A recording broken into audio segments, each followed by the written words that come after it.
Welcome back to city news. Chandrababu Naidu అనుభవంతో, పవన్ కళ్యాణ్ ఆలోచనలతో అధికారంలోకి వచ్చిన వెంటనే మంచి విధి విధానాలను చేపట్టి భవన నిర్మాణ కార్మికులకు అండగా ఉంటామని కూటమి అభ్యర్థి నాదెండ్ల మనోహర్ అన్నారు. తెనాలి డివిజన్ భవన నిర్మాణ కార్మిక సంఘం ఆత్మీయ సమావేశం పట్టణ నాజర్పేటలోని ఎన్వీఆర్ కళ్యాణ మండపంలో ఏర్పాటు చేశారు. ఈ సమావేశంలో టీడీపీ, జనసేన, బీజేపీ ఉమ్మడి అభ్యర్థి నాదెండ్ల మనోహర్ హాజరయ్యారు. అసోసియేషన్ ఆధ్వర్యంలో నాదెండ్ల మనోహర్ని ఘనంగా సత్కరించారు. వైసీపీ అధికారంలోకి వచ్చిన నాటి నుండి భవన నిర్మాణ కార్మికులు ఎదుర్కొంటున్న సమస్యలను సంఘ సభ్యులు నాదెండ్ల దృష్టికి తీసుకొచ్చారు. ముఖ్యంగా ఇసుక సమస్య వలన పనులు లేక అనేక ఇబ్బందులు పడుతున్నట్లు తెలిపారు. పనులు లేక పొట్టకోటి కోసం పక్క రాష్ట్రాలకు వలసలు వెళ్లే పరిస్థితి ఉందని నాదెండ్ల ఎదుట ఆవేదన వ్యక్తం చేశారు. ఈ సందర్భంగా నాదెండ్ల మనోహర్ మాట్లాడారు. వైసీపీ ప్రభుత్వ విధానాల వల్ల మొట్టమొదటిసారిగా కుదేలు అయింది రియల్ ఎస్టేట్ రంగమని తెలిపారు. కార్మికుల ఇన్సూరెన్స్ గత ప్రభుత్వంలో ఉండేది, కానీ ఈ ప్రభుత్వంలో అది అమలుకు నోచుకోలేదన్నారు. నిర్మాణ రంగాన్ని కసితోటి ఇబ్బంది పెట్టిన ప్రభుత్వం ఏదైనా ఉంది అంటే అది వైసీపీ ప్రభుత్వమేనని అన్నారు. లోకల్ పక్కా లోకల్ అంటూ ఇక్కడి ప్రజాప్రతినిధులు ఇష్టానుసారంగా దోపిడీలకు పాల్పడ్డారని నాదెండ్ల ఆరోపించారు. కార్మికులకు ఎంతో ఉపయోగపడే అన్నా క్యాంటీన్ నిలిపివేశారని చెప్పారు. ప్రతి చేతికి పని, ప్రతి పంటకు నీరు నినాదంతో ఉమ్మడి మేనిఫెస్టోతో కలిసి ముందుకు వెళతామన్నారు. విజయవాడ, గుంటూరు పట్టణాలకు దీటుగా తెనాలిని అభివృద్ధి చేస్తానని నాదెండ్ల తెలిపారు.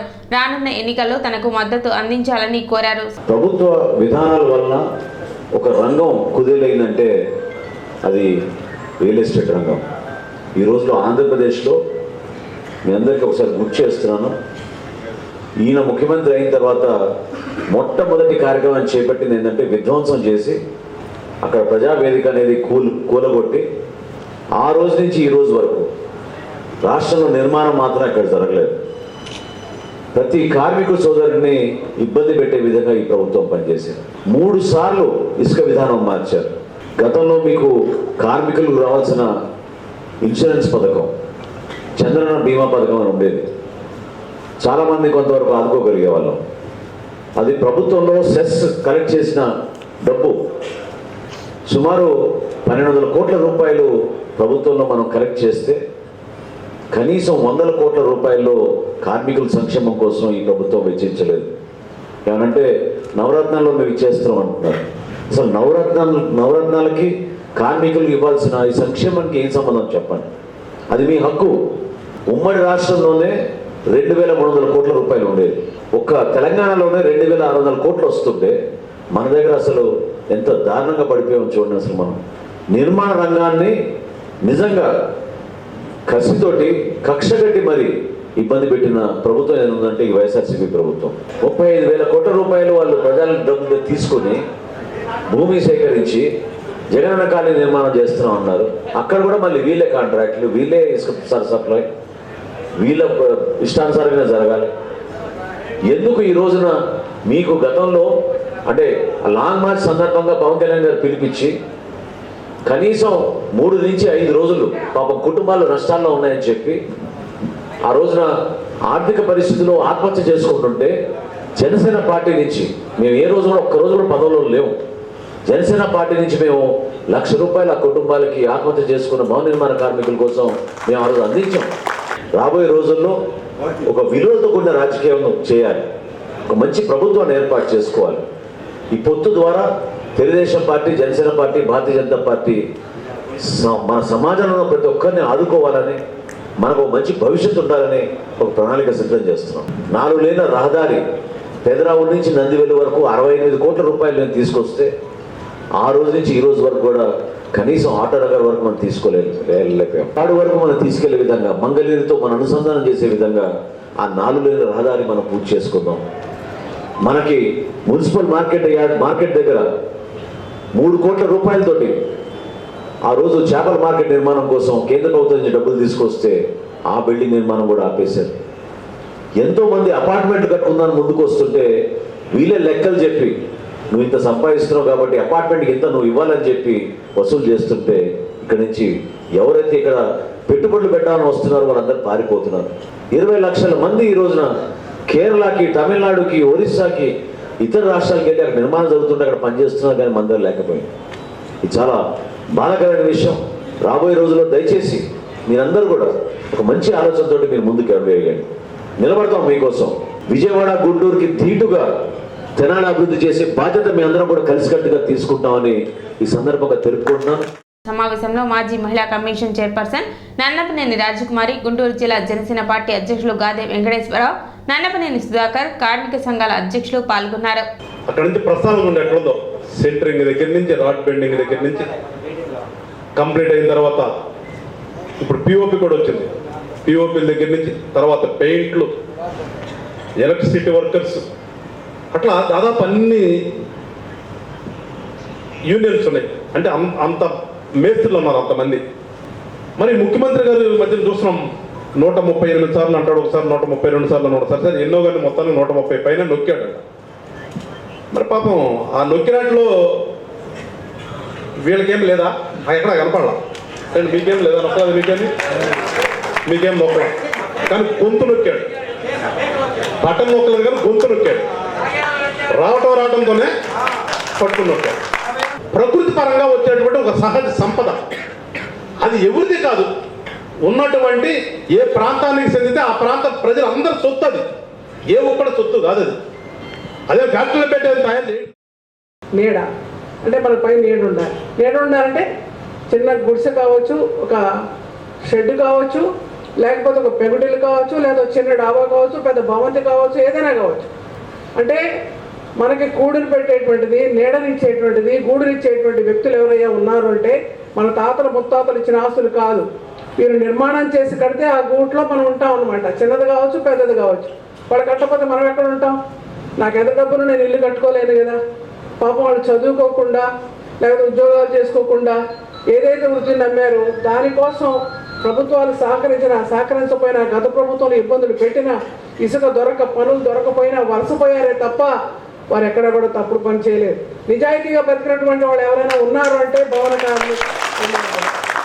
కరోనా వచ్చి ఎంత అవసరపడ్డారో నేను కన్నీళ్ళతో నా కవితలు రాశాను, పేపర్లో వచ్చింది ఆ రోజున, చూస్తుంటారు మీరు.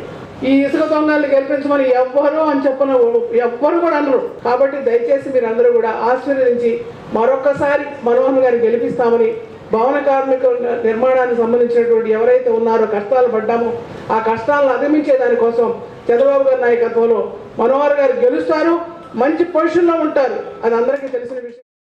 అసలు భవన నిర్మాణ కార్మికుడికి ఆయనకే లేనప్పుడు మనం ఎంత అభ్యుతి మామూలుగా లేనప్పుడు అసలు మనం ఎంత బాధపడ్డామో.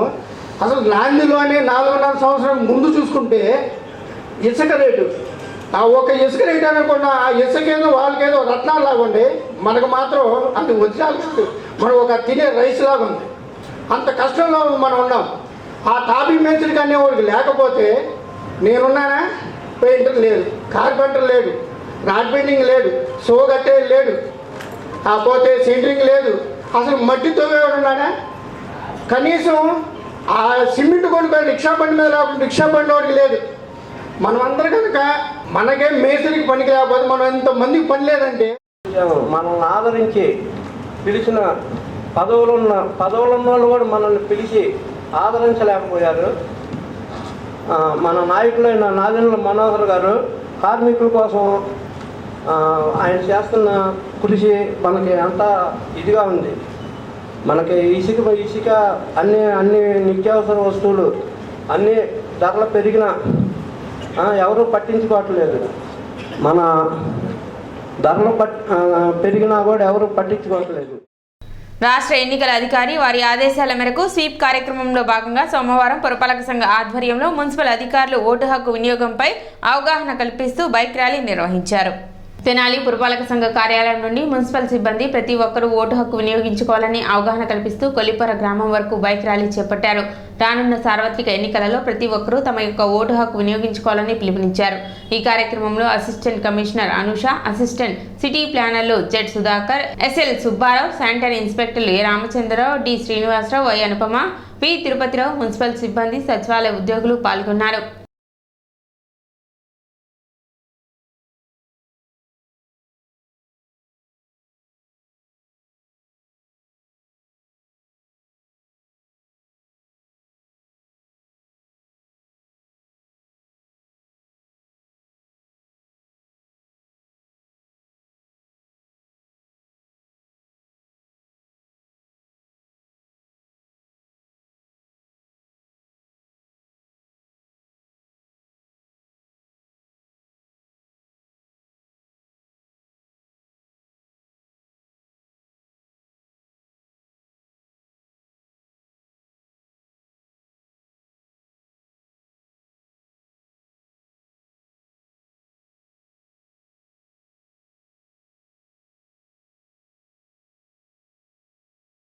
ఓటరు ఓటు వేయడానికి వారిని అక్కడ పోలింగ్ స్టేషన్లకు రప్పించడానికి అవగాహన కల్పించాలనేసి ఎలక్షన్ కమిషన్ ఆఫ్ ఇండియా ఇచ్చినటువంటి ఆదేశాలకు అనుగుణంగా మన ప్రాంతంలో ప్రతిరోజు కార్యక్రమాలు చేస్తున్నాం. ఈరోజు ఉదయం 9 గంటలకు రజక పార్క్ దగ్గర నుంచి చిందవరం పార్క్ వరకు ఎన్సీసీ ఎన్ఎస్ఎస్ విద్యార్థుల చేత ఒక ర్యాలీ కార్యక్రమం అయింది. మళ్ళీ ఈరోజు ఇప్పుడు ఒక బైక్ ర్యాలీ, అంటే నేను సైతం ఓటు వేయడానికి సిద్ధంగా ఉన్నాను అనేటువంటి ఉత్సాహవంతులు ఎవరైతే ఉన్నారో అలాంటి వారందరితో కలిపి వాళ్ళు ఎంప్లాయీస్ కావచ్చు, సామాన్య ప్రజలు కావచ్చు, ఇతరులు ఎవరైనా కావచ్చు, అందరినీ కలుపుకొని ఓటు వేయడానికి ఆసక్తి ఉన్నారు, ఓటు వేసే వాళ్ళ కోసం అవగాహన కల్పించడానికి ఇక్కడ మున్సిపల్ ఆఫీస్ దగ్గర నుంచి రూరల్లో 8 గ్రామాలను ద్వారా వెళ్తూ కొల్లిపర వరకు ఒక బైక్ ర్యాలీ చేయాలనేసి స్వీప్ యాక్టివిటీస్లో భాగంగా ఈరోజు కార్యక్రమాన్ని ఏర్పాటు చేయడమైంది. జనసేన అధినేత పవన్ కళ్యాణ్ ఈ నెల 3వ తేదీ తెనాలి పర్యటనను విజయవంతం చేయాలని తెనాలి జనసేన పిఎస్సి చైర్మన్ నాదెండ్ల మనోహర్ పిలుపునిచ్చారు. 3వ తేదీ సాయంత్రం 4 ప్రత్యేక హెలికాప్టర్ల ద్వారా తెనాలి చేరుకుంటారని, హెలీప్యాడ్లో దిగి వారాహి వాహనం మీద రోడ్ షో ద్వారా మార్కెట్ సెంటర్లో పురవేదిక వద్దకు చేరుకుంటారని నాదెండ్ల తెలిపారు. పురవేదిక వద్ద సాయంత్రం 6 గంటలకు బహిరంగ సభలో ప్రసంగిస్తారని చెప్పారు.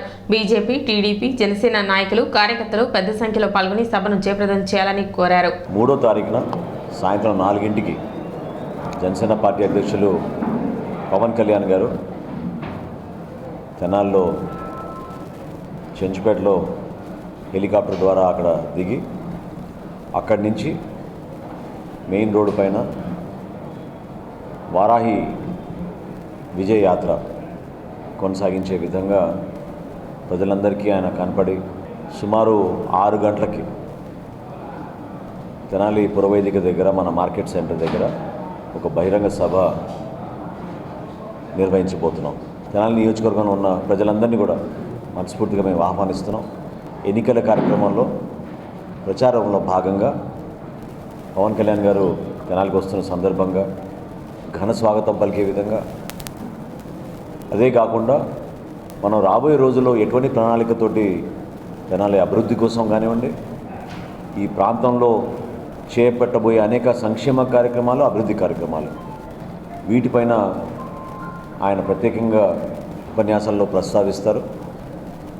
ఉమ్మడి పార్టీల మేనిఫెస్టోలో భాగంగా మేము నిర్ణయించుకున్న కొన్ని అంశాలు, మహిళా భద్రత కోసం, యువత ఉపాధి కోసం, అదేవిధంగా రైతాంగానికి, కౌలు రైతుల కోసం ప్రత్యేకంగా మేము పెట్టిన కొన్ని అంశాలు, వీటి గురించి ప్రతి ఒక్కరికి అర్థమయ్యే విధంగా పవన్ కళ్యాణ్ గారు ప్రత్యేకంగా ఈ సమావేశానికి హాజరవుతున్నారు.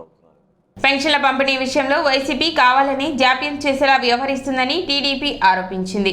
ఇంటింటికి పెన్షన్లు పంపిణీ చేసేలా ఆదేశాలు ఇవ్వాలంటూ సీఎస్ జవహర్ రెడ్డిని టీడీపీ నేతలు కోరారు.